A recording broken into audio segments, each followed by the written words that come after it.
So finally my dad grabs me and he goes, Bridger, you're kind of like a chicken with your head cut off. He goes, I want you to go meet with my business partner. I said, cool, I'll go meet with whoever. Yeah. And he sets up this appointment. I drive to this guy's house. I pull up through this beautiful gated community and I pull around the corner and I'm like, wow, these are some big houses. Yeah. And I pull up to the top of this hill and there's this gorgeous, gorgeous white home that's almost encompassing this cul-de-sac. And I was like, shoot. Where is this, by the way? It's up in Pepperwood. Oh, okay, all right, yeah. And I'm like, it's a nice neighborhood and up on that area, right? Yeah. And I'm like, dang, like who's my dad's business partner? This guy's legit. Yeah, right. And I'm like, my dad drives a car with 300,000 miles on it. You know what I mean? Like, who is this guy? And so anyways, I pull out, I go knock on the door. And I'm worried like a butler's going to come and, be gone peasant, like get out of here, And I'm like, anyways, a little nervous, right? A little nervous. And this guy answers the door, Bridger, come on in. He brings me in. We walk in, there's the basketball court, the grand piano, the wine cellar, the cars, the whole thing. Right? Everything, yeah. And I come and sit down and to make a long story short, I finally ask him, I go, how did you get all of this? How'd you do this? Yeah. And he goes, Bridger, it's funny. Not a lot of people ask me that question. Yeah. And I was like, oh shoot. Like, I don't know if that offended you. I don't know if you're not supposed to ask rich people that question. That was literally the only question I had was how did you do this? He goes, no, it's fine. Yeah. And he goes, let me tell you. He goes, in my 20s, I was a lot like you. He goes, I actually had some moderately successful businesses. I had employees. I did all this kind of stuff. And I finally though, he goes, then I figured out the secrets of the ultra wealthy. He goes, the ultra wealthy families of the world, the Rockefellers, the Vanderbilts, these huge families, what they do is they send their kids to the best universities. Sometimes they cheat to get them in. We've seen that in the news, right? Yes. And stuff. Yeah. They want those kids to go work in consulting, investment banking, and eventually get into the fund world. So the world of private equity, of hedge funds, of venture capital, or to come back home and run the family office. And he's like, I met a guy, he's one of the wealthiest people I ever met that ran a private equity fund. And he said, I don't care how long it takes me. I don't care if it takes me 1 year, 5 years, or 20 years.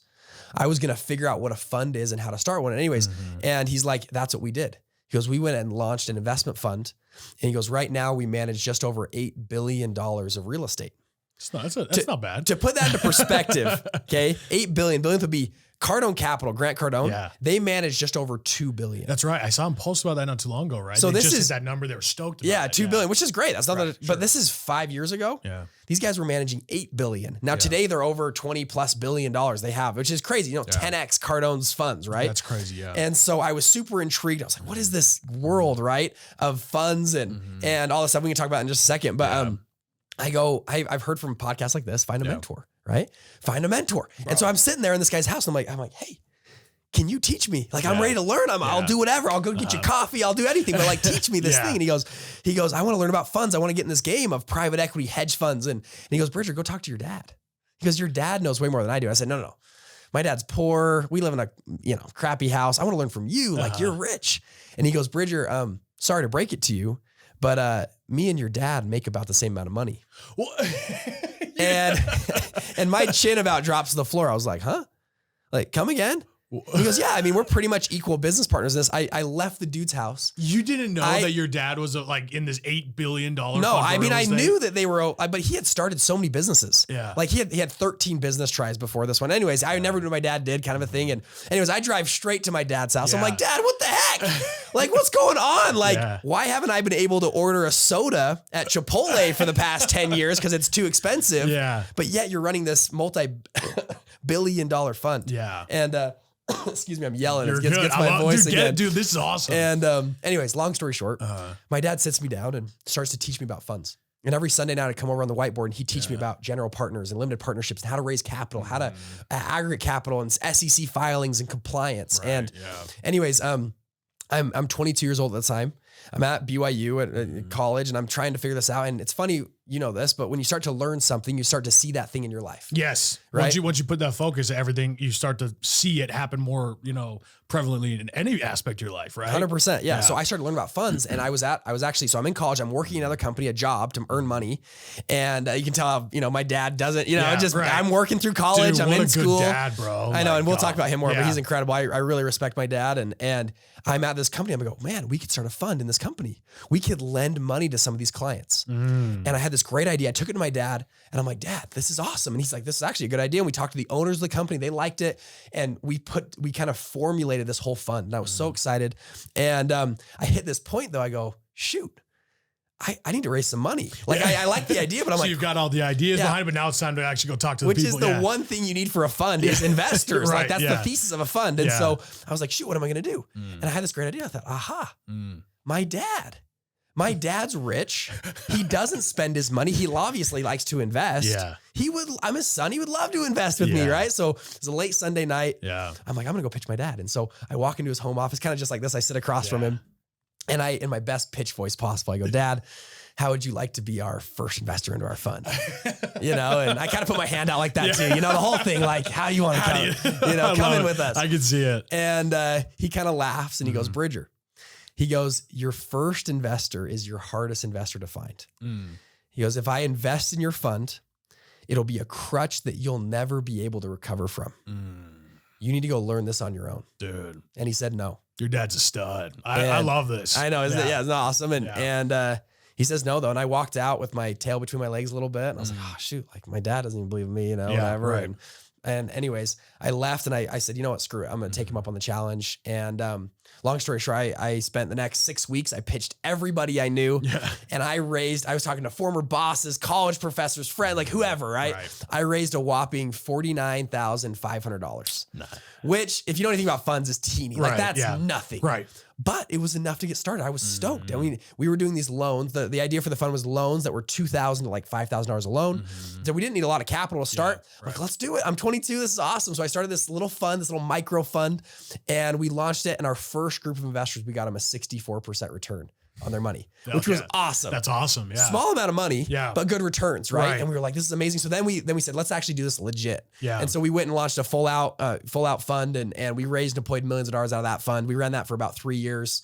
Had a bunch of employees. It was really fun. We just sold that earlier this year to a competitor, came and bought us out. So we had a nice exit on that. And then right now we've launched, we have 2 more funds coming out. I mentioned at the beginning, the crypto fund, the real estate fund. Yeah, huge stuff. And then along the way, that's where we started Investment Fund Secrets. So we had a lot of people asking myself, my dad, and then I didn't mention my brother.